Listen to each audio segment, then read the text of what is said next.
নমস্কার বন্ধুরা, চলে এসেছি নতুন একটি আপডেট নিয়ে। পশ্চিমবঙ্গ সরকারের কৃষক বন্ধু প্রকল্পের সুবিধাভোগীদের যাচাইকরণ শুরু হয়েছে। এই যাচাই প্রক্রিয়া চলবে 31শে জুলাই পর্যন্ত। এই যাচাই প্রক্রিয়া শুধুমাত্র কৃষক বন্ধু যারা পান তাদের জন্য, যারা পিএম কিষাণ পাচ্ছেন তাদের জন্য নয়। আমরা এই ভিডিওর মাধ্যমে আজ জানব কিভাবে এই ফর্ম ফিল আপ করবো।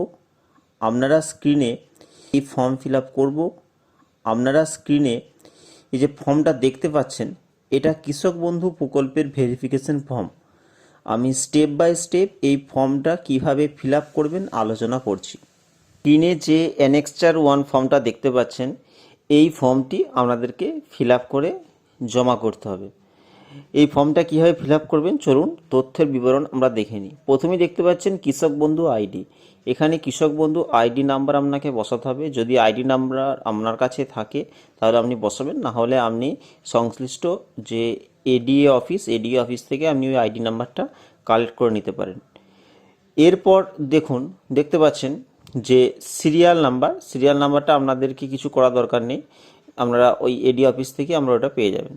এরপর দেখুন তথ্য বিবরণ। সুবিধাভোগীর নাম বলতে যিনি কৃষক বন্ধু পাচ্ছেন তার নাম এই ঘরে লিখতে হবে, যেটা ব্যাংকের পাসবই অনুযায়ী আছে। তারপরের ঘরে দেখতে পাচ্ছেন পিতার নাম এবং তারপর অ্যাড্রেস, ঠিকানা, পুরো ঠিকানা, তারপর ডিস্ট্রিক্টের নাম, তারপর ব্লক, যে ব্লকের আপনি বাসিন্দা, এবং গ্রাম পঞ্চায়েতের নাম এবং আপনার গ্রামের নাম আপনাকে এখানে লিখতে হবে।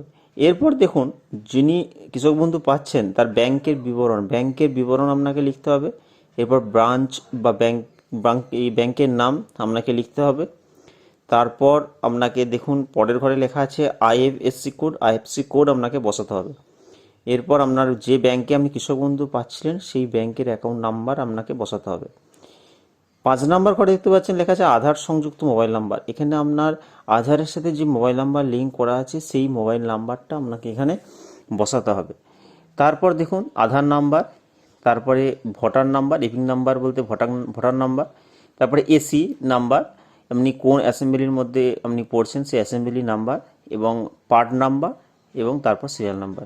যদি আপনি ওই এসি পার্ট সিরিয়াল নাম্বার আপনারা খুঁজে না পান তাহলে আমি দেখিয়ে দেবো একটা ভিডিওর মাধ্যম দিয়ে কীভাবে এটি বের করবেন। এটা অনলাইনের মাধ্যমে আপনারা খুব সহজেই বের করে নিতে পারবেন। এরপরে দেখুন 8 নম্বর সিরিয়াল বলছে যদি এসআইআরে যদি এএসডি তালিকায় যদি আপনার নাম পাওয়া থাকে তাহলে আপনাকে এখানে ইয়েস বা নো লিখতে হবে।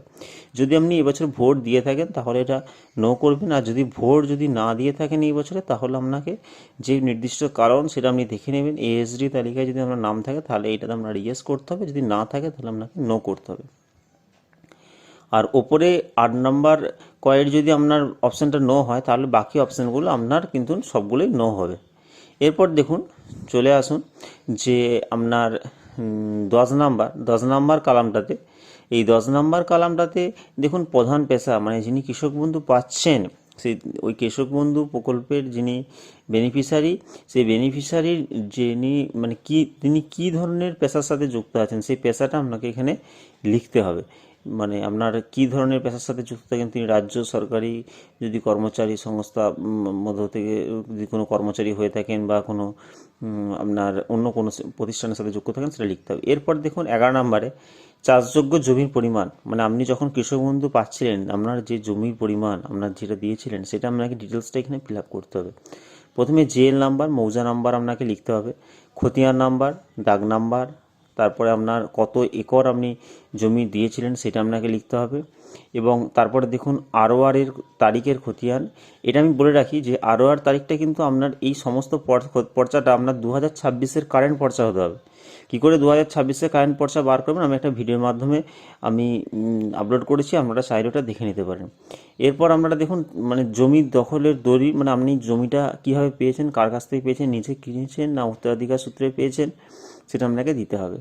তারপর দেখুন আপনার স্বামী স্ত্রীর বিবরণ। এখানে বলে রাখি যিনি কৃষক বন্ধু পাচ্ছেন তিনি যদি ছেলে হয়ে থাকেন তাহলে তার যে ওয়াইফের ডিটেলস এখানে দিতে হবে, আর যিনি অ্যাপ্লাই করছেন তিনি যদি মহিলা হয়ে থাকেন তার হাজব্যান্ডের ডিটেলস এখানে আপনাকে দিতে হবে, এবং স্বামী স্ত্রীর নাম এবং নাম দিতে হবে, এবং ওনার ব্যাংকের ডিটেল এখানে তো ঠিক একইভাবে এখানে দিতে হবে।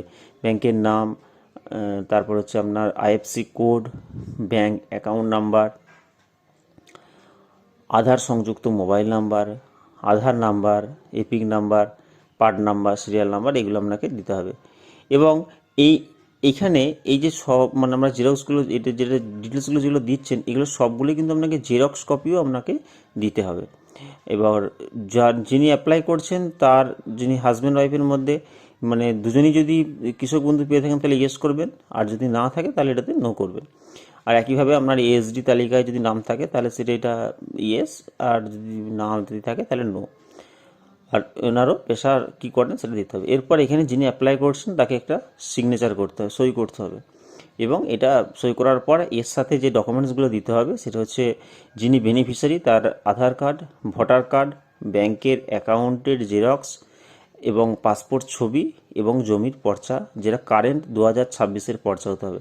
এবং ওনার সাথে উনি যদি ম্যারিড হয়ে থাকেন তাহলে ওনার হাজব্যান্ড ওয়াইফ যার সাথে আপনার যার রেফারেন্স দিচ্ছেন তেনারও একই ডকুমেন্টস দিতে হবে, আধার কার্ড, ভোটার কার্ড, ব্যাংকের অ্যাকাউন্ট, রেশন কার্ড এবং হচ্ছে আপনার ব্যাংকের পাসবইয়ের ছবি এবং এক কপি পাসপোর্ট ছবি দিতে হবে। এবং এইভাবে কিন্তু আপনাকে পুরো ফর্মটি ফিল আপ করে ডকুমেন্টস অ্যাটাচ করে আপনাদের যে নিকটবর্তী যে এডি অফিসে কিন্তু এটাকে জমা করতে হবে। এটা কিন্তু 31শে জুলাই পর্যন্ত চলবে। এটা যদি আপনি না জমা করেন তাহলে কিন্তু কৃষক বন্ধু প্রকল্পের টাকা আপনারা পাবেন না।